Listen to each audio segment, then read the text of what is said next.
Israel e a profecia final vai chocar o mundo inteiro. Graça e paz, amados irmãos, que a bênção e a paz de nosso Senhor Jesus Cristo estejam com cada um de vocês. Para iniciarmos nossa mensagem de hoje, gostaria de compartilhar com vocês um versículo poderoso da Palavra de Deus. Porque eu sei que os pensamentos que tenho a vosso respeito, diz o Senhor, pensamentos de paz e não de mal, para vos dar o fim que esperais. Jeremias 29, 11. Antes de mergulharmos no tema impactante de hoje, intitulado Israel e a profecia final, vai chocar o mundo inteiro, gostaria de pedir um favor especial a você, nosso querido espectador. Se você está gostando dos vídeos que compartilhamos aqui e deseja acompanhar mais conteúdos inspiradores como este, por favor, inscreva-se no canal Profeta Pastor Marconi Silva. Ative o sininho para receber todas as notificações e deixe seu like. Sua participação é fundamental para continuarmos trazendo mensagens edificantes e de qualidade para vocês. Hoje, vamos explorar uma das profecias mais impressionantes e reveladoras da Bíblia, que envolve a nação de Israel e os eventos finais que irão transformar o mundo. Como sabemos, Israel tem um papel central no plano divino e nas profecias bíblicas, sendo um testemunho vivo do poder e fidelidade de Deus ao longo dos séculos. Nesta mensagem, vamos desvendar como as Escrituras apontam para acontecimentos futuros, que não só impactarão Israel, mas toda a humanidade. Justo quando pensávamos que a pandemia levou embora toda a loucura, o mundo ficou ainda mais estranho. Aparentemente, cristãos, muçulmanos e budistas têm previsto algumas profecias que remontam a centenas de anos atrás. Embora possam parecer apenas antigas narrativas para alguns de vocês, algumas dessas profecias começaram a se concretizar. E para ser honesto, está ficando um pouco assustador. Então, quais são essas profecias? Cristãos, muçulmanos e judeus consideram Israel, uma nação no Oriente Médio, às margens do mar Mediterrâneo, como a terra sagrada. Sua capital, Jerusalém, abriga a maioria de seus locais sagrados, incluindo o Monte do Templo, o Muro das Lamentações na Cidade Antiga e o Monte Sião. Tanto no judaísmo quanto no cristianismo, Israel é reverenciado como uma terra santa, enquanto Jerusalém é tida como cidade sagrada. Para os cristãos é o lugar onde ocorreu a vida e a morte do Filho de Deus, Jesus. Conhecido como Ahmad no Islã, Jesus também ocupa um lugar de destaque como um dos mensageiros de Alá para os muçulmanos, conforme registrado em seus livros sagrados. Algumas das profecias devem se cumprir para marcar a segunda vinda de Jesus. Em primeiro lugar, a Bíblia faz menção do primeiro templo já erguido, conhecido como o Templo de Salomão. O rei Salomão construiu esse templo no que hoje é conhecido como Monte do Templo em Jerusalém, com o propósito de honrar a Deus. Esse templo existiu entre os séculos G9 a.C., mas foi destruído durante o cerco babilônico a Jerusalém sob o reinado do rei Nabucodonosor. Após a devastação do Templo de Salomão, o segundo templo, mais tarde conhecido como o Templo de Herodes, foi erguido. Inicialmente era um local de culto modesto, porém foi posteriormente redesenhado e reconstruído com enormes paredes e colunas sob o reinado do rei Herodes. O segundo templo permaneceu em pé por mais de 580 anos, até ser novamente destruído pelos romanos durante a invasão de Jerusalém. A ideia de construir um terceiro templo surgiu logo após a destruição do segundo. Desta vez, os judeus estavam decididos a erguer um templo que não fosse sujeito à destruição. Eles buscavam construir um templo que não apenas servisse como local sagrado de adoração para os judeus, mas também fosse grandioso, superando os dois templos anteriores. No entanto, a construção do terceiro templo não é uma tarefa simples, já que muitos países, especialmente nações islâmicas, têm se oposto a essa ideia por muitos anos. Jerusalém é uma cidade compartilhada com a Palestina, e alguns países reconhecem Jerusalém Ocidental como a capital de Israel, enquanto consideram Jerusalém Oriental como a capital da Palestina. Isso ocorre porque o local abriga a Cúpula da Rocha, um monumento islâmico no Monte do Templo. Visitantes judeus são desencorajados a entrar no complexo, e judeus são proibidos de realizar cultos ali, Mas isso não é tudo.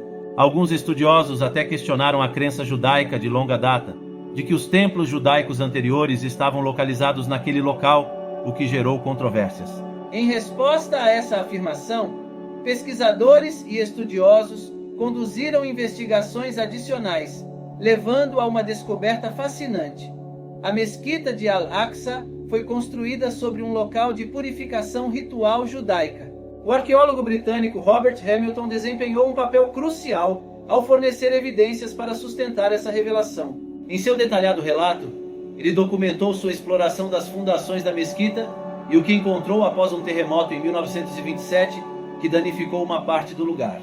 Sob o piso da mesquita, Hamilton descobriu um mikveh, um banho usado no judaísmo para fins de purificação ritual. Segundo os locais, essa montanha de evidências é o sinal verde que os judeus estavam buscando. E conforme previsto, um tribunal judaico autoritário, o Sanhedrin, iniciou os preparativos para o terceiro templo. Até mesmo terras agrícolas e florestas estão sendo preparadas para atender às necessidades do templo após a construção. Um dos principais requisitos para reconstruir o templo é a produção de uma novilha vermelha. A novilha vermelha é uma vaca que nunca deu à luz, nunca foi ordenhada ou usada para o trabalho. Então, o que torna a novilha vermelha tão especial? Bem, as cinzas de uma novilha vermelha, quando misturadas com água, são essenciais para purificar os judeus e permitir sua participação nos serviços do templo. Esta é a ordenança da lei que o Senhor ordenou, dizendo: fala aos filhos de Israel que te tragam uma novilha ruiva, perfeita, que não tenha defeito e sobre a qual não tenha subido jugo. Números 19. 2. O rabino Yitzhak Richmond, um respeitado líder religioso em Israel e ex-diretor internacional do Instituto do Templo, tem estado profundamente envolvido na missão de trazer uma novilha vermelha, imaculada e intocada de volta a Israel. A razão para se esforçar tanto nesse processo de purificação é garantir que ele siga os passos prescritos na Bíblia, especificamente no livro de Números 19. A jornada para trazer de volta a novilha vermelha, um elemento crucial na reconstrução do templo, não é tarefa fácil. Com apenas 9 novilhas vermelhas usadas em rituais de purificação ao longo de 1000 anos entre o primeiro e o segundo templos, não é surpresa que elas se tornaram extremamente raras. No entanto, esse pequeno contratempo não iria impedir o rabino Yitzhak Richmond. Ele e outros rabinos conhecedores do Instituto do Templo embarcaram em uma missão ambiciosa e estão dispostos a ir a todos os extremos para conseguir o que desejam. Para produzir uma novilha vermelha, recorreram à tecnologia científica moderna e à especialização de um criador de gado que entendia as complexidades da criação de animais. Usando embriões congelados de angus vermelhos da América do Norte, eles os implantaram em gado doméstico de Israel. Mas a criação de uma novilha vermelha não é uma tarefa simples. Ela deve nascer em Israel e estar completamente livre de quaisquer imperfeições físicas ou defeitos. E purificará o santuário, e tomará da gordura da oferta pelo pecado, e a queimará sobre o altar. Levítico 16, 25. Não deve ter marcas, manchas ou anormalidades que prejudiquem sua aparência perfeita. Além disso, a novilha vermelha não deve ter sido usada para qualquer trabalho, especificamente o arado, pois precisa permanecer intocada e dedicada ao propósito dos rituais do templo. Como mencionamos antes, o rabino Yitzhak Richmond não deixaria nada atrapalhar seu caminho. E para concluir esse delicado processo, ele estudou muitos livros antigos juntamente com diferentes métodos científicos. E isso não é tudo em relação aos requisitos para o templo. Os Kohanim, um grupo de sacerdotes especiais, passam por um treinamento rigoroso, liderado pelo Sanhedrin e pelo movimento do templo. Eles aprendem as ações adequadas, maneiras e o uso de equipamentos necessários. O novo altar, crucial para oferecer sacrifícios, deve ser construído no local original, no topo do monte do templo. O altar deve ser projetado de forma que possa ser facilmente desmontado e remontado em outro local até encontrar sua posição permanente. Isso nos leva à pergunta: o que motiva os judeus a irem tão longe construir esse templo? Veja bem, Os judeus foram proibidos de entrar ou adorar dentro do local dos templos anteriores pelos muçulmanos. Isso os levou a tomar medidas extraordinárias para construir um lugar sagrado para sua adoração. A empreitada de reconstruir o templo é vista pelos judeus ortodoxos como a única solução para os desafios enfrentados pelo povo judeu. No entanto, um obstáculo significativo está no controle do monte do templo, atualmente nas mãos dos muçulmanos. Reivindicar o monte requer ação política em vez de medidas legais. Portanto, quando não conseguiram contornar esse obstáculo, o Conselho Judicial de Israel decidiu que a decisão estava além do escopo da lei e que abordagens alternativas deveriam ser exploradas. Organizações internacionais, estados regionais e países fora de Israel podem se envolver como mediadores para encontrar uma solução. É importante que líderes de diferentes religiões trabalhem juntos para tornar a reconstrução do templo uma realidade. Agora voltemos ao que as profecias indicam.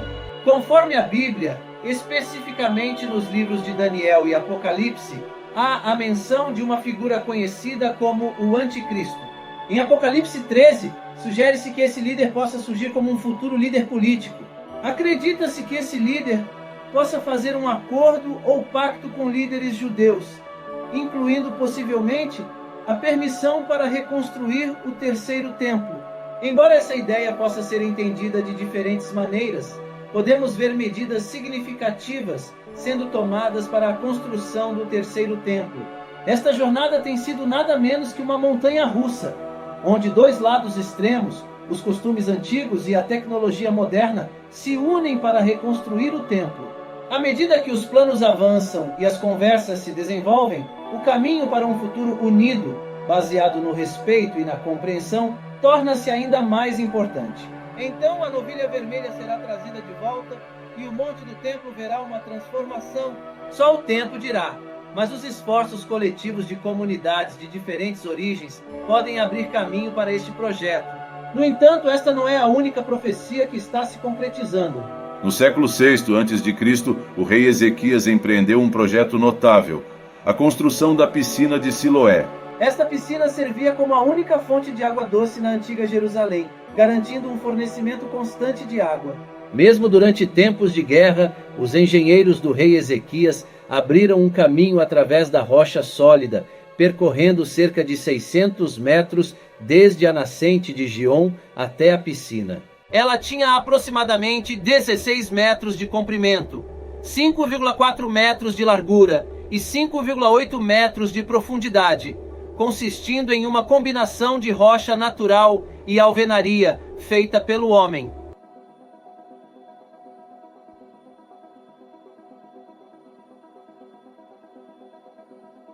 Infelizmente, quando os babilônios atacaram Jerusalém, o segundo templo não foi a única coisa destruída. A piscina de Siloé também não escapou de sua fúria. Durante o tempo de Neemias, foram necessários quase 70 anos para reconstruir as muralhas de Jerusalém, e para reparar a piscina de Siloé foi necessário tempo adicional. A piscina passou por mais reconstrução e expansão durante o reinado de Herodes o Grande. Ela se tornou um local de encontro para os pobres e doentes que vinham tomar banho em suas águas. A proximidade da piscina com o templo a tornou especialmente significativa durante a festa dos tabernáculos, um evento celebratório em Israel. Fala aos filhos de Israel dizendo: aos 15 dias deste 7º mês será a festa dos tabernáculos ao Senhor por 7 dias. Levítico 23, 34. Essa festa, conforme instruído pelo Senhor em Levítico capítulo 23, versículos 34 a 43, foi designada para que os israelitas se lembrassem de sua libertação do Egito. Durante 7 dias, a partir do 15º dia do 7º mês, os israelitas eram obrigados a residir em barracas temporárias ou abrigos. Essa celebração visava garantir que as gerações futuras percebessem a importância de seus ancestrais terem vivido em tais barracas após sua libertação. As festas têm um lugar especial na tradição israelense, servindo como lembretes de eventos históricos importantes e simbolizando a liberdade. A água da piscina de Siloé desempenhou um papel crucial nos rituais cerimoniais da festa dos tabernáculos, devido à sua proximidade com o templo. Essas cerimônias faziam parte vital do patrimônio cultural e religioso de Israel, conectando-os ao seu passado e lembrando-os de sua jornada da escravidão para a liberdade. A festa dos tabernáculos, também conhecida como Sukkot, é uma celebração que nos lembra como Deus salvou seu povo do Egito e lhes forneceu comida durante sua permanência no deserto. Sabemos o que você pode estar pensando. Como os judeus modernos sabem como construir barracas? Bem, a Mishnah é a resposta para a sua pergunta. Ela é uma coleção de ensinamentos judeus contendo instruções sobre como construir barracas temporárias para habitar durante essa festividade. O Sukkot geralmente ocorre após a temporada de colheita, e as pessoas expressam sua gratidão a Deus enquanto esperam por chuvas abundantes. Muitas pessoas de todo o mundo consideram isso uma grande tradição. Durante a festa, antes do sacrifício da manhã, um sacerdote pegaria uma jarra de ouro e a levaria até a piscina de Siloé. Ele a encheria de água e a levaria de volta ao altar em meio aos gritos alegres do povo. Enquanto a multidão cantava os salmos 113 a 118, o sacerdote derramaria a água no lado oeste do altar, simbolizando Isaías 12:3. E vós, com alegria, tirareis águas das fontes da salvação. Isaías 12:3. A piscina de Siloé permaneceu oculta por muito tempo, até sua descoberta em 2004, durante a escavação de uma linha de esgoto. No entanto, apenas uma pequena parte de seus 16 metros de comprimento foi revelada até agora. Vamos falar sobre Armagedon e como ele se encaixa nesse cenário. Quando ouvimos essa palavra, muitas vezes pensamos no filme Armagedon e no fim do mundo. Embora destaque o fim do domínio humano, não é o fim da própria Terra. Armagedon é mencionado no Novo Testamento, especificamente em Apocalipse 16:16. Refere-se a um lugar onde exércitos se reúnem para a batalha. As pessoas o interpretaram como um local tanto literal quanto simbólico. No entanto, conforme os livros de Jeremias e Ezequiel, a batalha do Armagedon não se limitará a um único lugar. Envolverá nações de todo o mundo que se rebelaram contra a autoridade de Deus. O nome Armagedon, derivado de Har Megiddo em hebraico, refere-se ao Monte Megido, localizado no norte de Israel. Essa área foi palco de batalhas históricas registradas na Bíblia. Também pode ser interpretado como terremotos, enchentes, granizos, deslizamentos de terra, trovões, doenças, incêndios florestais e relâmpagos. Esses desastres naturais mostrarão a soberania de Deus e virão sobre as nações que desafiaram os mandamentos dele. E como temos testemunhado nos últimos anos, não tem faltado esses desastres em diferentes partes do mundo. E ajuntou-os no lugar que em hebreu se chama Armagedon. Apocalipse 16. O Monte Megido tem um significado profético profundo, sendo o local onde as forças do bem e do mal se enfrentarão na batalha final. As Escrituras descrevem essa batalha como um confronto épico entre as forças de Deus e as forças das trevas, culminando na vitória divina e no estabelecimento do reino de Deus na terra. Para concluir, amados irmãos, vemos que as profecias bíblicas sobre Israel estão se cumprindo diante de nossos olhos, preparando o caminho para os eventos finais que transformarão o mundo. A reconstrução do terceiro templo e os sinais proféticos nos lembram da soberania de Deus e da iminência do retorno de Jesus. Que possamos permanecer firmes na fé, buscando a orientação do Espírito Santo e vivendo em obediência à sua palavra. Aceitar Jesus como nosso Salvador é uma decisão que muda vidas e transforma destinos. Se você sentiu o chamado em seu coração, não hesite em dar esse passo de fé. Ele tem mais de 8.000 promessas para você, promessas de amor, perdão, salvação e vida abundante. Não perca a chance de se inscrever no canal Pastor Marconi Silva, ativar o sininho e deixar seu like para receber mais mensagens inspiradoras como esta. E não se esqueça de conferir a playlist disponível no canal para fortalecer ainda mais sua fé e conhecimento sobre as verdades da Palavra de Deus. Obrigado por dedicar seu tempo a essa reflexão e que Deus abençoe grandemente sua jornada espiritual. Até a próxima!